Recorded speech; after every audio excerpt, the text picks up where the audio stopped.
Okay, so you've poured hours, maybe even days, into building the perfect Excel spreadsheet, right? The formulas, flawless. The data, pristine. Well, today, we're going to make sure it stays that way. We're going to master Excel's protection tools and totally safeguard all that hard work. I mean, we've all been there, haven't we? You create this masterpiece of a sheet. You hand it off to someone just to fill in one tiny little part, and oops, they accidentally delete a crucial formula. It's a classic headache. So how do you stop that from happening? So, the best way to think about this is we're not just locking a file. Now, we're going to turn your spreadsheet into a fortress. Every single protection level is like a different layer of security, from the main gate all the way to the secret vault. So, let's get building.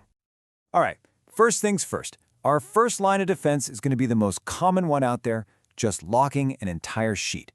Think of this as locking the front door to our fortress. It stops anyone from changing anything inside, unless, of course, they have the key.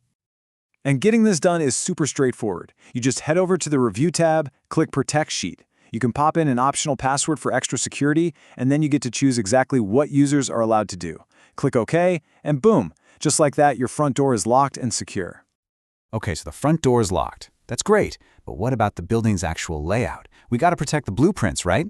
This next level of security is all about stopping people from messing with the overall structure of your workbook.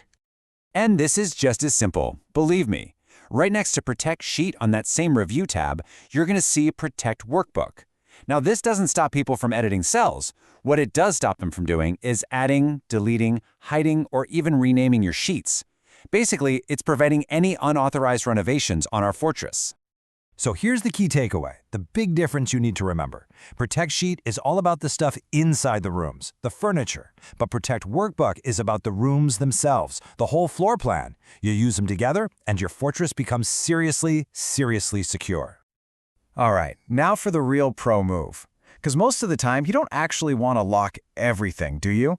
You want people to be able to enter data in some cells, but you absolutely don't want them touching your precious formulas.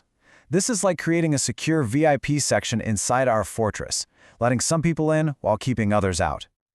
So, how do we pull this off? Well, you'd probably think the first step is to, select the cells you want to lock, but that's where Excel throws us a little curveball. The first step is actually the complete opposite of what you'd expect. Yep, you heard that right. The first step is to unlock everything. See, by default, every single cell in a new Excel sheet is already set to locked. The thing is, that protection just isn't active yet. So if we want to lock only a few specific cells, we first have to take that default lock off of every single other cell on the sheet. It's a bit backwards, I know, but it makes sense once you see it. Here's how you do it. First, hit Control-A. That selects your entire sheet. Then, you're going to use the magic shortcut you're about to fall in love with, Control-1. This pops open the Format Cells menu. From there, just head to the Protection tab, uncheck that little locked box, and hit OK. And just like that, your entire sheet is basically an open house. And hey, let's just pause on that shortcut for a second. Control-1 on Windows or Command-1 if you're on a Mac. Seriously, this little shortcut is your key to so much formatting and protection power in Excel. Commit this one to memory. It is an absolute game changer. Okay, now that everything is unlocked, now you go and select just the cells you actually want to protect. Your formulas, your headers, the important stuff. Hit that Control-1 shortcut again, go back to the Protection tab, and this time, check the locked box.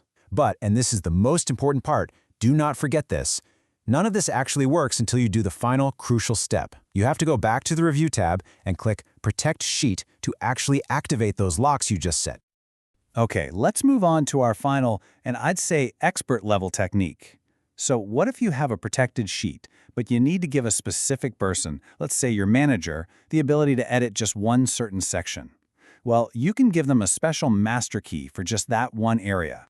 So on the Review tab, before you protect the whole sheet, you're going to click Allow Edit Ranges. From there, you can create a new range, give it a name, select the cells, and, this is the brilliant part, assign it its own separate password.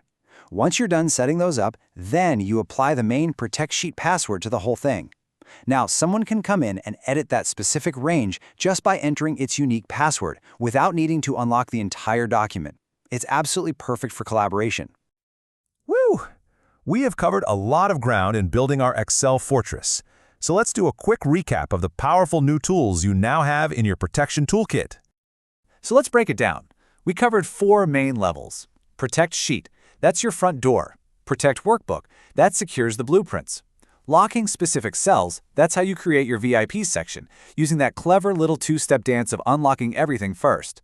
And finally, allow edit ranges. That's like handing out master keys to trusted colleagues for specific rooms. Simple, right? So there you have it. You're now equipped with pretty much everything you need to build a truly secure spreadsheet. You have all the keys to lock down your data exactly the way you need to. So really, the only question left is, what masterpiece are you going to protect first?